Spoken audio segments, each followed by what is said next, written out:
श्री स्वामी समर्थ माझे प्रिय स्वामी भक्तांनो, स्वामी अक्कलकोटी मध्ये आपला स्वागत आहे। आज मी तुम्हाला श्री गुरुचरित्र अध्याय 49वा सोप्या भाषेत सांगणार आहे। या अध्यायाचे पारायण मुळे गाणगापूर यात्रेचे पुण्य मिळेल। श्री गुरु कृपा करतील तर ऐकूया स्वामी अक्कलकोटी।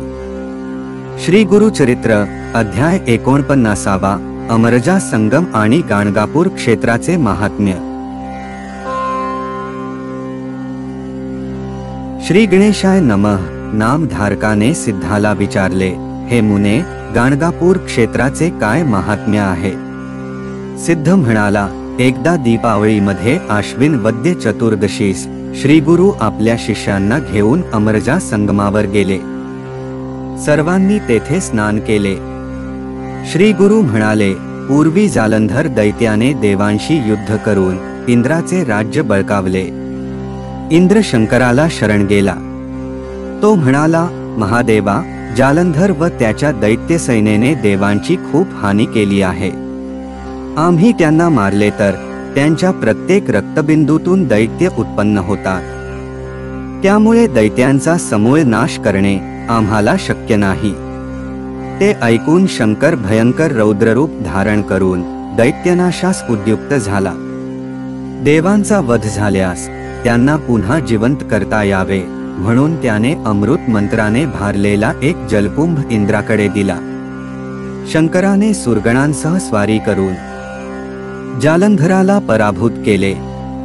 त्या युद्धप्रसंगी इंद्राने मंत्रोक्त जल शिंपडून देवांना जिवंत केले। त्यावेळी त्याच्या हातून थोडेसे जल पृथ्वीवर पडले। ते प्रवाहित होऊन नदी उत्पन्न झाली। तीच संजीवनी नदी पुढे अमरजा म्हणून प्रख्यात झाली। हा भीमा अमरजा संग अत्यंत पवित्र आहे। येथे 8 तीर्थे आहे।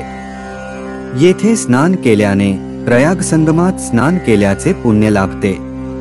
पर्वणी काळी स्नान केल्याने अनंतपट पुण्य लाभते।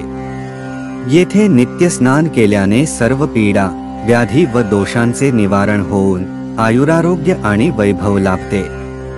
अश्वत्थ वृक्षा समोर नदीतीरी मनोहर तीर्थ आहे।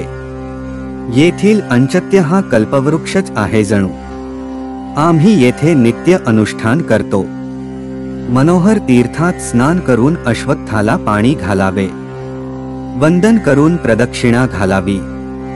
या सेवेने भाविकांचे मनोरथ पूर्ण होतात। येथील संगमेश्वराचे, नंदीचे व चंडीचे दर्शन घेऊन सोमसूत्रास जावे। परत येऊन संगमेश्वराचे दर्शन घ्यावे। असे 3 वेळा केल्याने संतती व संपत्ती प्राप्त होते।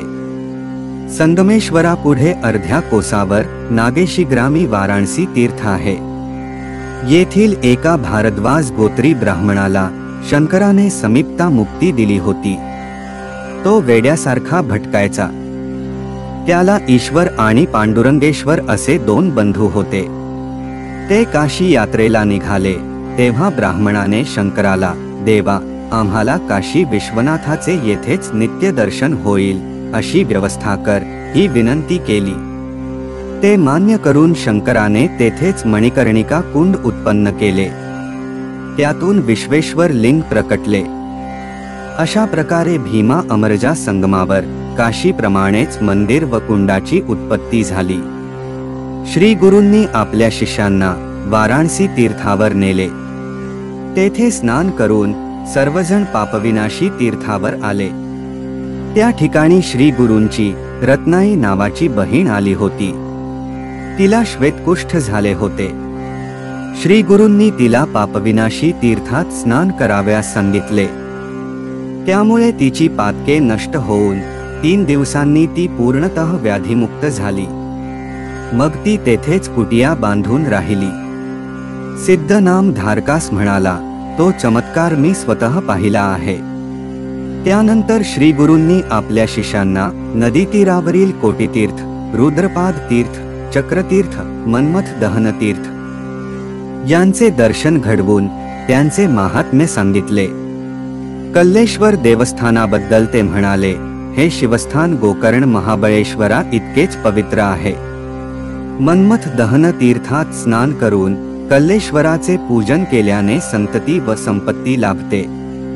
आषाढ व श्रावणात कल्लेश्वराला अभिषेक केल्याने व कार्तिकात दीप लावल्याने अनंतपट पुण्य मिळते.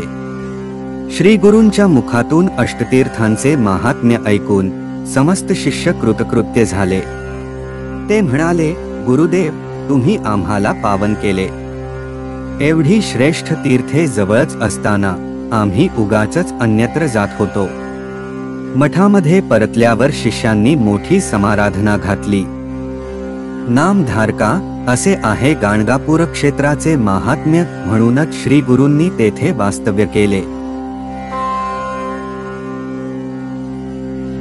इतिश्री श्री गुरुचरित्र अध्याय 49 संपूर्ण. श्री गुरुदत्तात्रेयार्पणमस्तु. शुभम भवन्तु.